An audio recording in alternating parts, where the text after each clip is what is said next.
السلام علیکم۔ امید کرتا ہوں آپ سب خیریت سے ہوں گے۔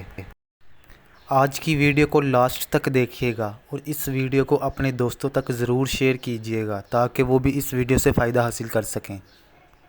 کبھی کسی ایسے شخص پر ظلم نہ کرو جس کے پاس فریاد کے لیے اللہ کے سوا کوئی نہ ہو۔ جب انسان اپنے رب پر اس قدر بھروسہ کر لیتا ہے کہ اس کے علاوہ کوئی بھی اس کی ضرورت پوری کرنے والا نہیں ہے تو یقین مانو اللہ بھی اپنے بندے کو مایوس نہیں کرتا۔ اس طرح کی مزید اچھی ویڈیوز دیکھنے کے لیے ہمارا چینل سبسکرائب کریں۔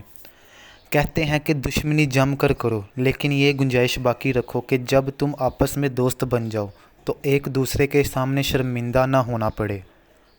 تم اپنے رب سے دوستی کر لو کیونکہ یہی وہ ذات ہے جو آپ کو کبھی تنہا نہیں چھوڑتی۔ بات تو نیت کی ہوتی ہے۔ کوئی کعبہ سے خالی ہاتھ لوٹ آتا ہے اور کوئی گھر بیٹھے ہی رب کو حاصل کر لیتا ہے۔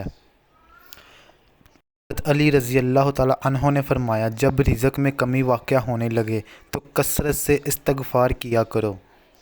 کسی کو معاف کر کے اچھے ضرور بنو، لیکن اس پر دوبارہ اعتبار کر کے بے وقوف نہ بنو۔ کسی دوسرے بندے کو اپنے سے کم تر نہ سمجھو۔ ایک مرتبہ حضرت موسیٰ علیہ السلام اللہ سے ہم کلام تھے۔ حکم ہوا کہ اے موسیٰ اپنے سے کم تر انسان کو لے آؤ۔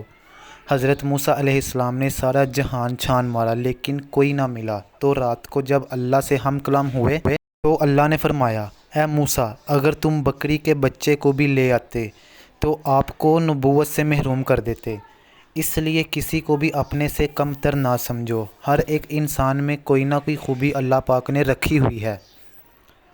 اگر آپ نے ابھی تک ہمارا چینل سبسکرائب نہیں کیا تو ہمارا چینل سبسکرائب کر لیں اور ساتھ ہی لگے بیل آئیکن کو پریس کر دیں تاکہ ہماری ہر آنے والی ویڈیو کا نوٹیفیکیشن آپ کو ملتا رہے۔ ویڈیو کو لائک کریں اور اپنے دوستوں تک شیئر کریں۔ دعاؤں میں یاد رکھیے گا۔ ملتے ہیں اگلی ویڈیو میں۔ اللہ حافظ۔